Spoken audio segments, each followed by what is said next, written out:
I'm now joined by Simonetta Cheli, who is the Director of Earth Observations at the European Space Agency. Thank you very much for coming and joining us today, Simonetta. Thank you. I'm going to start by asking you what sort of contributions Earth observation satellites have provided for us in regards to climate change.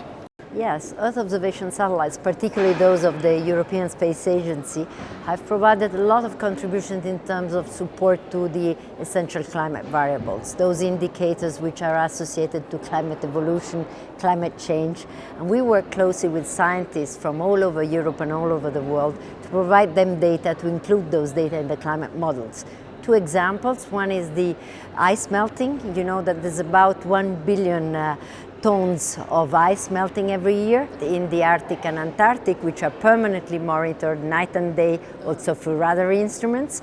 But so that melting of the ice has been certainly one of the indicators of the evolution of climate. And that melting of the ice, it's also impacting very much the sea level rise, which is impacted by the rise of temperatures, but also by the rise of ice which is melting.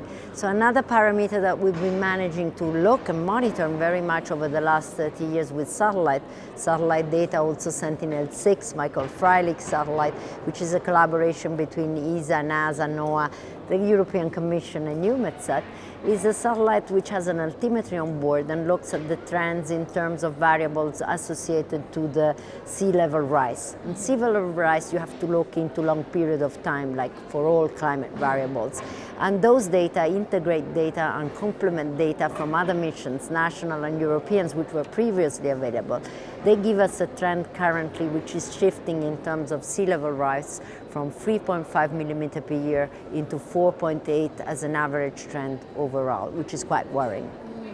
What's the role of collaboration in finding solutions for local satellite adaptation? Can you talk us through some examples? Yes, we have today a program which is called GDA, Global Development Activities in ESA, and this program is a collaboration with the World Bank and the Asian Development Bank. We work with them since about 10 years. We have a structured collaboration and we support projects which are very much concrete projects in priority fields associated to, for example, the World Bank priorities in different regions of the world, in Latin America, in Africa, in Southeast Asia with the Asian Development Bank, for example, on crop monitoring in Southeast Asia, rice monitoring, or on coastal erosion in Bangladesh.